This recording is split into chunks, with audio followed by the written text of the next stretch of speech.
How you doing, everybody? Oh, that's why everybody was blurry. Wrong glasses. I can see through time.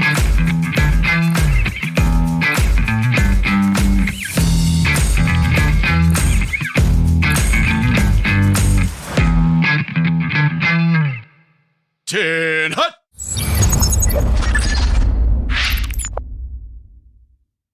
Addies! How you doing, everybody? Andrew Scott, and you are back at Booth Camp. And apologies, this is going to sound a little bit different. It is pouring rain today here in the Pacific Northwest. And I am out in a converted garage, and the rain is banging down right on top of my head. So I've got a lot of white noise, and I have to run a noise gate and whatever. Audio professional, right?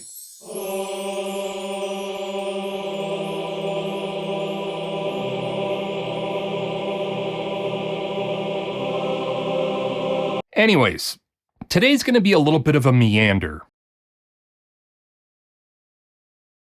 When I started the Booth Camp channel, and when I started offering this to the community, I always envisioned it to be a little bit more than just the micro specifics of voiceover.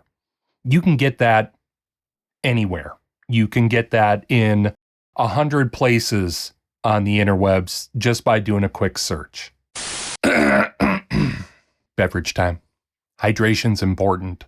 You know, when I step back and I look at what I do for a living, I could put many different titles on the many different hats that I wear. I am a voiceover artist. I'm a narrator. I'm an audiobook producer. I am an author. I am a script writer. I am a copywriter and copy editor, and on and on and on. But over the weekend, I was asked by a family member what I actually do for a living, what I consider myself to be. This is kind of something that I'm a little bit passionate about. Overall, I consider myself a content creator.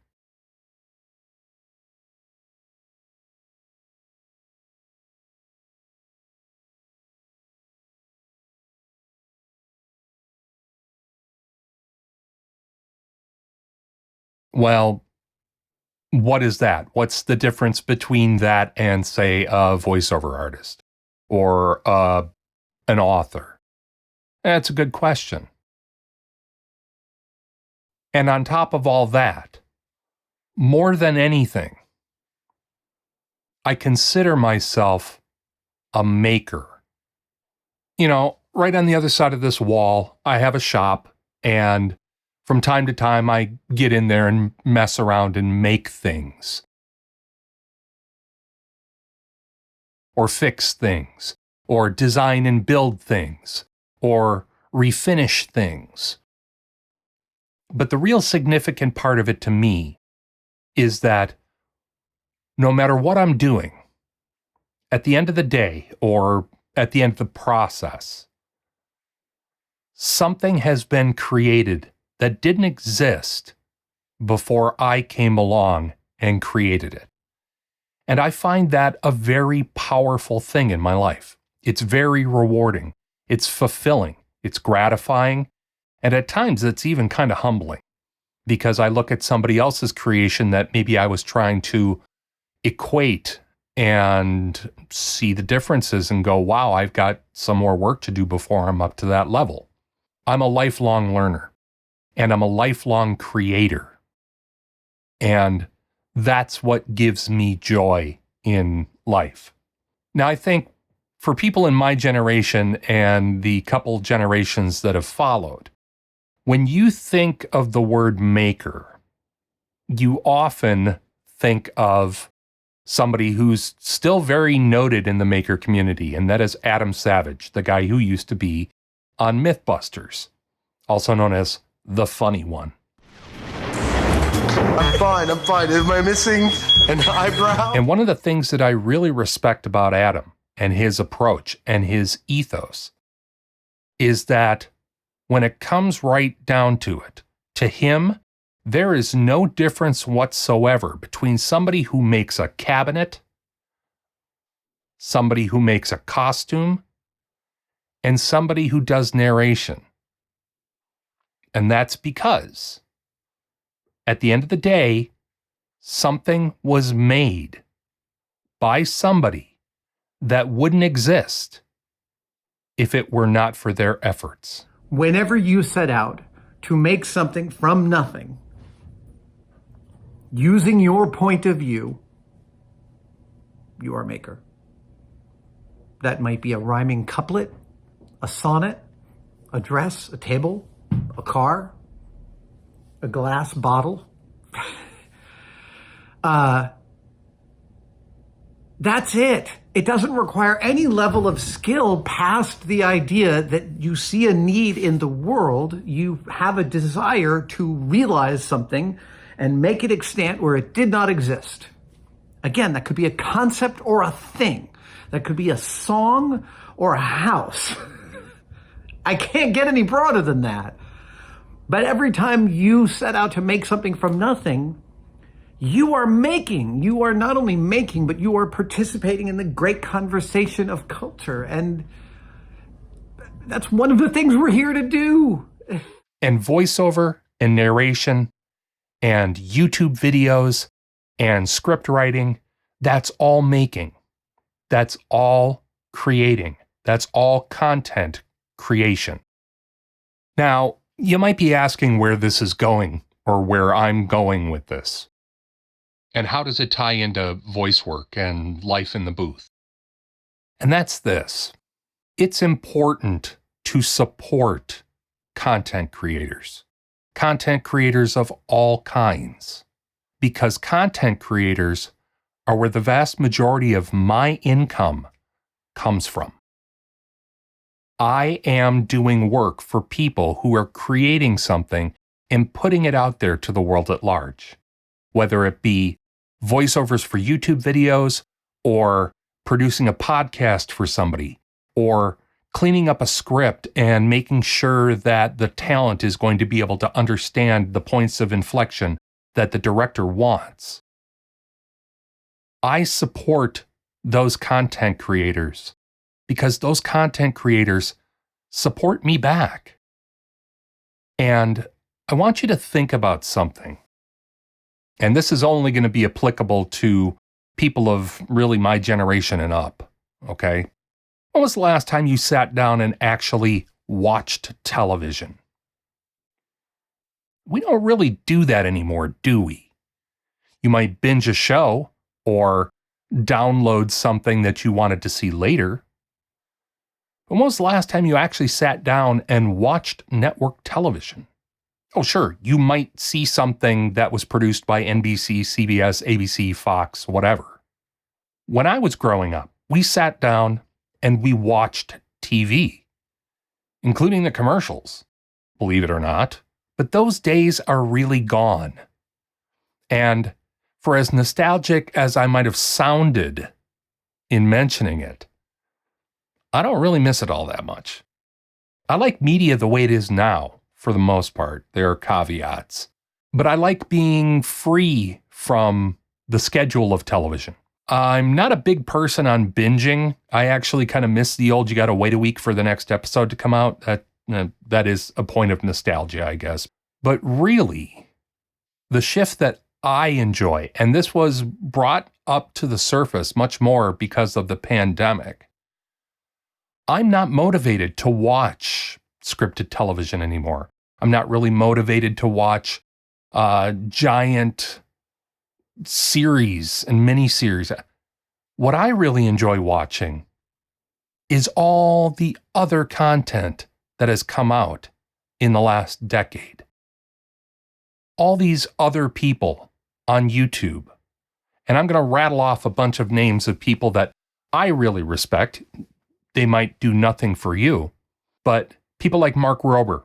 If you have an idea about a thing and that thing doesn't exist, you can just will it into existence. People like Adam Savage and his channel Tested.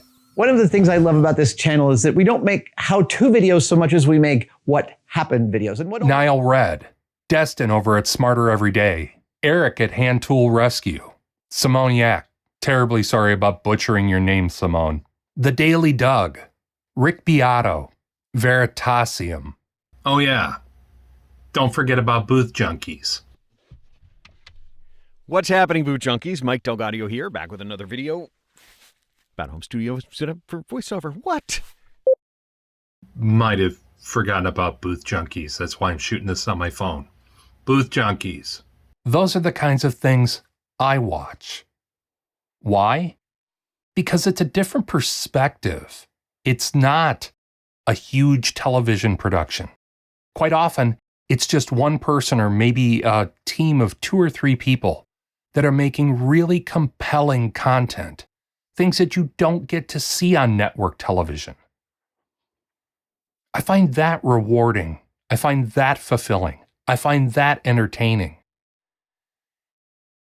And the reason why I'm talking to you today about it is because I feel that we all need to support those things. Definitely need to support them more than we do.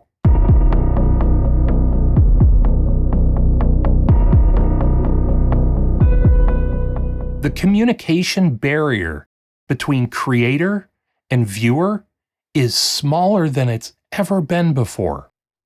And these people are creating content that rivals network television, except for the fact that, frankly, it's more interesting. It's not all different flavors of the exact same cereal. It's wildly different. And a lot of times, it feels like it's aimed right at you. And that's awesome. And so here's the real hook to what I'm talking about today. Help out content creators that you follow. Give a thumbs up to things, like things, heart things. Give them comments in their YouTube threads. Rep for them on places like Reddit or Facebook. Those things sound like small potatoes. They sound like, well, who cares, whatever. Yes, we're all kind of tired of hearing the just click thumbs up, hit like and subscribe. But that actually makes a huge difference to content creators. Look, the truth of the matter is, our world runs via algorithms now. And those content creators depend on likes, thumbs ups, subscriptions, and comments. And it's something you can do to help them directly for free. We'll get to the money thing in a minute. But those things are hugely important to content creators. Another little thing that you can do that really, really helps content creators out is, even if you're not into the video, but you're into the creator, even if you've got to get up and do something else and you know that, I'll watch it again later, I'll finish it later. Let the video play all the way through. 100% playthroughs are a big deal to content creators on YouTube. It really bumps their channel view statistics and metrics up. That allows them to get more back from YouTube. That allows them to get bigger sponsors, to get more money in, to buy better equipment, to do better videos, and on and on and on. And yes, to come back to the money thing, help out your content creators. Generally speaking, every single content creator has some way for you to kick them some money to help out with the cost of things. And yeah, of course, there are some people on Earth, the Mr. Beasts of the world, and I mean, all props to Mr. Beast, hey buddy, who make real serious livings and employ numerous people. And, they're actually putting something good out into the world. It happens to be fun, but for all the Try Guys and Slow-Mo guys and Dude Perfects of the world, there are dozens of small content creators putting out really compelling content on their own. They don't have the huge sponsors. They don't have the Nike money or the Surfshark money or the fill in the blank large corporation trying to get into niche broadcasting in order to bump up their visibility money. Those content creators could really use your help.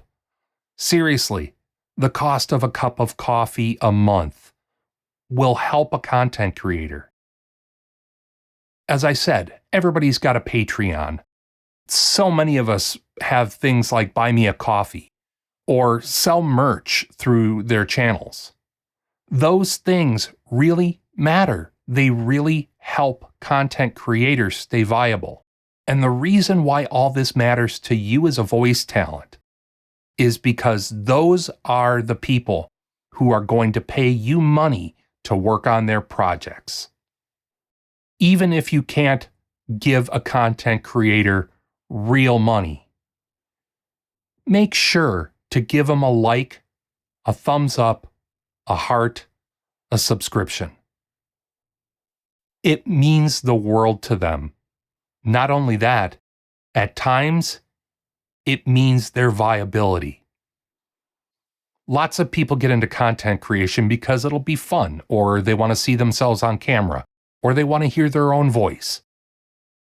No harm nor foul. That's a real phenomenon. The ones that stick with it are doing their best to try to put something good out into this world. And if you support them, there's a much better chance that down the road, they'll support you by giving you a job, giving you a gig, giving you a place to show off your skills in the voiceover world. But to wrap all this weird meandering discussion up, take some time and reevaluate how you consume material on the internet, on places like TikTok, on Instagram, especially on YouTube and Facebook. Take a brief second and help somebody out with nothing more than a mouse click. It makes a difference. I think we've fallen into this idea that those little things don't really matter. When you're on the margins like we are here in the voiceover realm or on the YouTube side of things, those tiny little actions make a huge difference. And again, comment on videos, because you never know when that content creator might reach back out to you and say, hey, I've got an idea for a new channel, and I might need a voice. That's all I got for you today. Until next time, you've been at Booth Camp. See you later, everybody. Bye-bye. Boy, I better have been recording that. Yes, I was. Good. Bye, large truck.